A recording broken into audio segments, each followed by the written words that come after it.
Hello नमस्कार दोस्तों, कैसे हैं आप सभी। तो पटवारी परीक्षा के लिए एक और हम सुपर फास्ट टेस्ट करेंगे जो टेस्ट नंबर 3 है। मोस्ट इंपोर्टेंट 60 क्वेश्चंस कवर करेंगे। कितने आप सही कर सकते हैं लास्ट में अपना स्कोर बताना। मैंने 2 दिन से नोट किया है कि बहुत सारे आप लोग जो हैं वो अपना स्कोर बता के नहीं जाते हैं लास्ट में। तो बता के जाया करो कि कितने क्वेश्चंस आपने सही किए हैं। पूरा वीडियो देखना है और इस तरह की अगर आप चाहते हैं कि डेली सीरीज हो, अगर आपको पसंद आ रही है तो वीडियो को लाइक शेयर आप जरूर करें। राइट, तो चलिए करते हैं स्पीड के साथ में पहले क्वेश्चन से।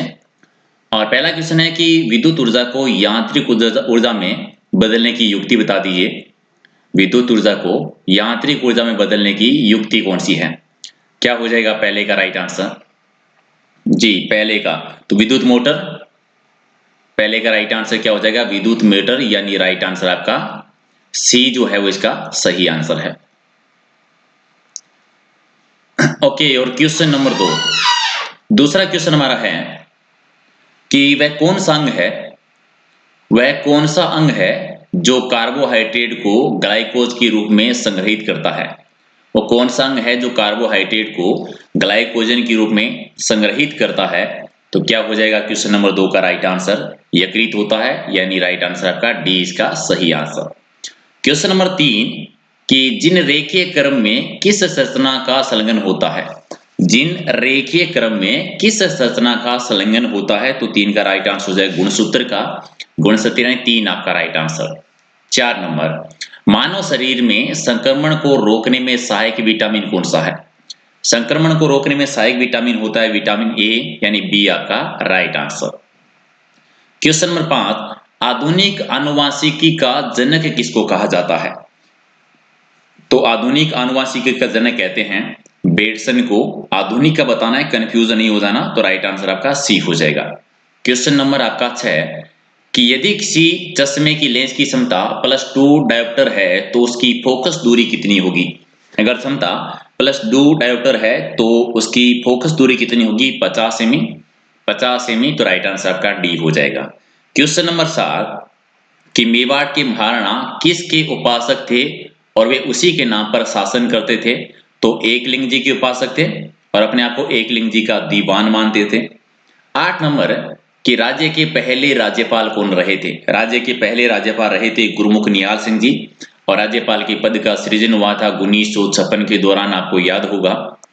क्वेश्चन नंबर 9 है कि राजस्थान में राज्य स्तरीय पशु मेले सबसे ज्यादा किस जिले में बढ़ते हैं? राज्य स्तरीय पशु मेले सबसे ज्यादा नागौर में।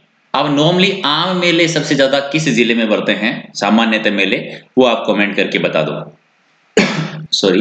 क्वेश्चन नंबर 10 है कि हल्दी घाटी का युद्ध कब हुआ था? हल्दी घाटी का युद्ध हुआ था 1576 में। 18 जून कह दीजिए या 21 जून, तो राइट आंसर आपका 1 नंबर। क्वेश्चन नंबर 11 कि निम्नलिखित में से किस समाचार पत्र ने बिजोलिया किसान आंदोलन को विस्तृत रूप से प्रसिद्ध किया था? और ये था प्रताप समाचार पत्र, कानपुर से जो निकलता था। इसका संपादन किसने किया था? कमेंट करके आप जरूर बताइए। 12 नंबर, हाड़ौती सेवा संघ के संस्थापक कौन है? हाड़ौती सेवा संघ नेनूराम शर्मा जी, तो राइट आंसर आपका सी हो जाएगा। क्वेश्चन नंबर 13 कि राष्ट्रीय ऊंट अनुसंधान केंद्र राजस्थान में कहां पर है? तो ये बना है जोड़बीज में, और जोड़बीज राजस्थान के किस जिले में है? आप कमेंट करके बता दीजिए। 14 नंबर, राजस्थान में वन्य जीव अभ्यारण्य कितने हैं? राजस्थान में वन्य जीव अभ्यारण्य 26, ठीक है, टोटल 29, तो राइट आंसर आपका 1 नंबर। चलिए 15 नंबर, गोगामेडी कहां पर स्थित है? गोगामेडी कहां पर है? तो गोगामेडी कहां पर स्थित है? हनुमानगढ़ जिले में। यहाँ पर 2 आंसर दे दो कि गोगामेडी का प्रारंभिक निर्माण किसने करवाया था, और हिंदू शैली का जो वर्तमान मंदिर है उसका निर्माण किसने करवाया।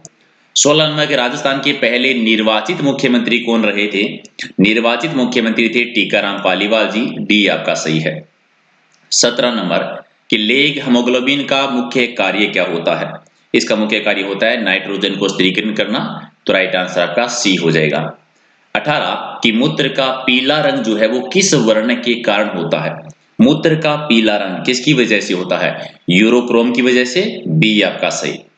19 नंबर, एक व्यक्ति अवतल लेंस वाला चश्मा पहनता है तथा बिना चश्मे के दूर स्थित वस्तु का प्रतिबिंब उसकी आंखों पर कहां बनेगा? अवतल लेंस वाला चश्मा पहनता है और बिना चश्मे के दूर स्थित वस्तु का प्रतिबिंब उसकी आंखों पर कहां पर बनेगा? तो रेटिना के सामने, रेटिना के सामने बनेगा, तो बी आपका सही है। क्वेश्चन नंबर 20, राजस्थान का पहला रोपवे किस जिले में है?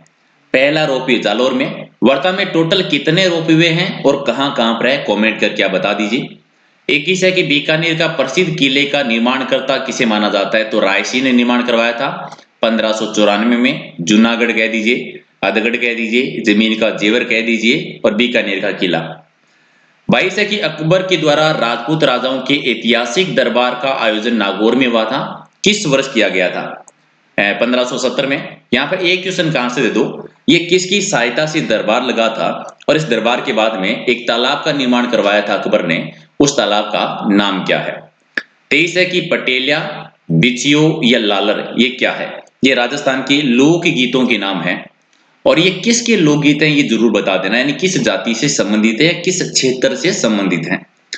24 है रणकपुर के जैन मंदिर है वो कौन सी नदी के तट पर है? रणकपुर का जैन मंदिर कुंभा के टाइम पर धरणा शाख ने बनवाया था, और ये मथाई नदी के किनारे पर है। इस मंदिर के कोई भी 3 उपनाम बता दो कि 3 उपनाम कौन कौन से हैं। 25 नंबर कि 1857 में विद्रोह के समय राजस्थान में सैनिक छावनियां कितनी थी? तो टोटल 6 सैनिक छावनियां थी, और इनमें से 4 ने भाग लिया था, 2 छावनियों ने भाग नहीं लिया था। आप कमेंट करके जरूर बताएं कि 2 कौन सी छावनियां थी जिन्होंने प्रत्यक्ष रूप से 1857 की क्रांति में हिस्सा नहीं लिया था। 26 है कि जैसलमेर में पटुओं की हवेली क्यों प्रसिद्ध है? ये हवेली क्यों प्रसिद्ध है? क्योंकि यहाँ पर पत्थर की जालियों में कटाई है वो प्रसिद्ध है, कटाई की वजह से, तो राइट आंसर आपका सी हो जाएगा। 27 है कि किस शासक को कलयुग का कर्ण कहा जाता है?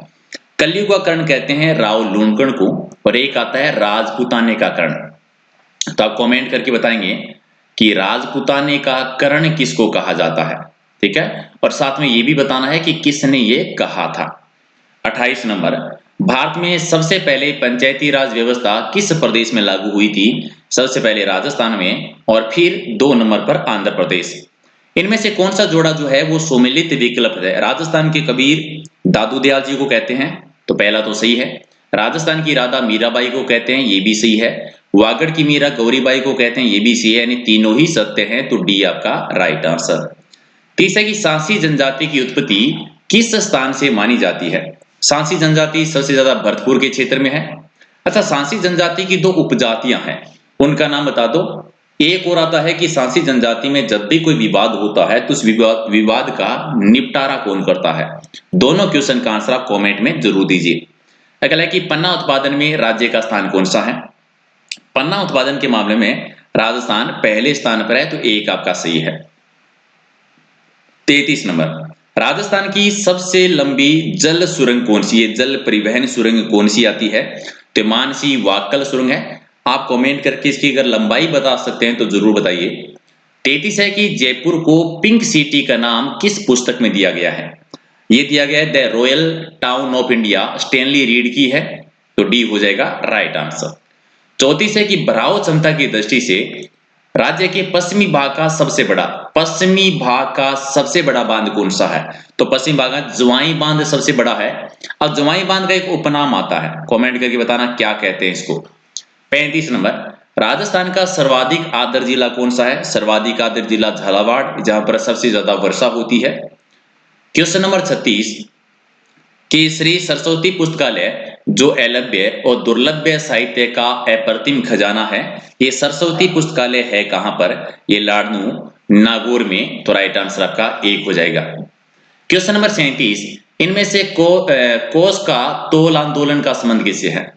तोल आंदोलन, तो ये है, क्या हो जाएगा राइट आंसर? चांदमल सुनाना जी, मारवाड़ रियासत में तोल आंदोलन याद होगा आपको, तो राइट आंसर आपका बी हो जाएगा।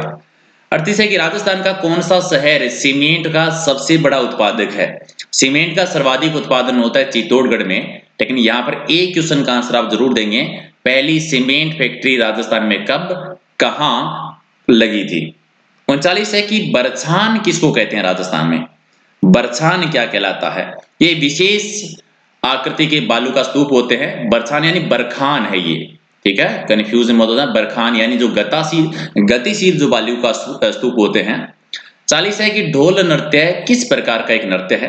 ढोल एक क्षेत्रीय नृत्य है, जालोर के क्षेत्र का प्रसिद्ध है। यहां पर भी एक क्वेश्चन का आंसर देना है कि ढोल नृत्य को प्रकाश में लाने का श्रेय किसको जाता है। 41 है कि कृष्ण मृग कहां पर पाए जाते हैं। तालछापर अभ्यारण्य में, जो कि चूरू में है, बी आपका सही है। 42 है कि भूमापन में स्थित दूरी मालूम करने की कितनी विधियां होती है। तो 2 विधियां होती है। इस टाइप के भी पटवारी में आपके क्वेश्चन आएंगे 2-3। अगला है कि हरियाणा राज्य के साथ राजस्थान की कौन सा जिला जो है वो सबसे कम सीमा बनाता है। तो हरियाणा के साथ सबसे कम बनाता है जयपुर जिला। अब सबसे ज्यादा सीमा कौन बनाता है वो आप कमेंट करके बता दीजिए। गो अभ्यारण्य की स्थापना कहां पर की गई है। गो अभ्यारण्य बना अजमेर में, राजस्थान के हृदय में, एक आपका सही है। 45 है कि जरीब को सही करते समय किस बात का विशेष ध्यान रखा जाना चाहिए। जरीब को सही करते टाइम पर कि लंबाई मध्य बिंदु के दोनों ओर बराबर होनी चाहिए, सबसे इंपॉर्टेंट चीज, बी आपका सही है। 46 है कि भू प्रबंधन सर्वेक्षण में अंतर्लंब सामान्यतः लिए जाते हैं। क्या हो जाएगा 46 का राइट आंसर, राइट एंगल से लेते हैं, तो बी आपका सही है। 47 सचिवालय का वरिष्ठ अधिकारी कौन होता है। सचिवालय का वरिष्ठ अधिकारी मुख्य सचिव होता है, बी आपका सही। और 48 कि केंद्र में महान्यायवादी पद के समान राज्य में कौन सा पद होता है। जैसे केंद्र में महान्यायवादी होता है, राज्य में होता है महाधिवक्ता, तो राइट आंसर आपका सी हो जाएगा। 49 जिला कलेक्टर क्या होता है। जिला कलेक्टर क्या होता है। जिलाधीश, उपायुक्त, जिले का सर्वोच्च प्रशासनिक अधिकारी, या तीनों ही सही है, तो डी कर देंगे सही आंसर। 50 नंबर है कि पटवारी के पद का प्रावधान कौन सी धारा में उल्लेखित है। पटवारी पद का प्रावधान है धारा 30 और 31, यानी सी आपका सही है। क्वेश्चन नंबर 51 की गलत जोड़े की पहचान करनी है कि 51 का गलत जोड़ा कौन सा। तो पहला ही है कुनेन नृपा पादप, तो पहला ही होगा गलत आपका, यानी 1 नंबर ही आपका राइट आंसर है। 52 है कि विश्व का पहला परखनली शिशु का नाम बता दीजिए। विश्व का पहला परखनली शिशु था लुइस जोय ब्राउन, यानी बी आपका सही है। और 53 है कि रक्त में पाए जाने वाला प्रतिस्कंदन पदार्थ कौन सा है। तो क्या हो जाएगा हिपेरिन, यानी डी आपका राइट आंसर। क्वेश्चन नंबर 54 कि राज्य की पहली सिंचाई परियोजना कौन सी है। राज्य की पहली सिंचाई परियोजना है गंग नहर, यानी डी आपका सही आंसर। 55 है कि भरतरी का मेला किस संप्रदाय से संबंधित है। भरतरी का मेला नाथ संप्रदाय से संबंधित है, और नाथ संप्रदाय की एक शाखा है महामंदिर जोधपुर में। उसका निर्माण किस शासक ने करवाया था, अगर आप कमेंट करके बता देंगे। देवनारायण जी की फड़ है वो किसके द्वारा बांधी जाती है। देवनारायण जी की फड़ का वाचन गुर्जर जाति के भोपों के द्वारा किया जाता है, क्योंकि गुर्जर जाति की आराध्य देव भी माने जाते हैं। क्वेश्चन नंबर 57 है कि डाकन प्रथा को गैर कानूनी कब घोषित किया गया था। 1853 में। आप कमेंट करके बताएंगे कि किस रियासत में और किस शासक ने गैर कानूनी घोषित किया था। 58 है कि किस रकत समूह में प्रतिरक्षी ए और बी पाए जाते हैं, तो वह रकत समूह क्या होगा। किसी भी रकत समूह की प्रतिरक्षी में अगर ए और बी पाए जाते हैं तो उसका रकत समूह क्या होगा, तो ओ होगा, यानी राइट आंसर आपका बी। 59 आपका है कि किस रंग का वर्ण विक्षेपण सर्वाधिक होता है, तो बैंगनी का सर्वाधिक होता है। और 60 नंबर कि निम्न में से ट्रांसजेनिक पादप का उदाहरण कौन सा है। ट्रांसजेनिक पादप का उदाहरण कौन सा है, तो सुपर पोटैटो भी है और गोल्डन राइस भी है, यानी ए और सी दोनों ही सी है, तो डी हो जाएगा राइट आंसर। अगर आपको इसकी पीडीएफ लेनी है तो पीडीएफ आप ले सकते हैं टेलीग्राम चैनल से, जिसका लिंक है प्रहलाद सारंग सर के नाम से। और 60 में से आपका स्कोर क्या है कमेंट करके आप जरूर बता देना। हालांकि कल से दोबारा हम डेली लाइव टेस्ट करेंगे 8 बजे, ठीक है, तो डेली 8 बजे आप ज्वाइन कर सकते हैं। इसके अलावा टेलीग्राम चैनल का लिंक प्रहलाद सारंग सर के नाम से है, वहां पर जितने भी आज तक हमने क्लासेस की हैं सारी पीडीएफ आपको वहीं पर मिल जाएगी। तो एक बार वीडियो को आप लाइक से जरूर कर देना, ताकि इस तरह की डेली नई नई सीरीज है हम बनाते रहें। चलिए, थैंक यू, मिलते हैं अगले वीडियो में। Thank you so much.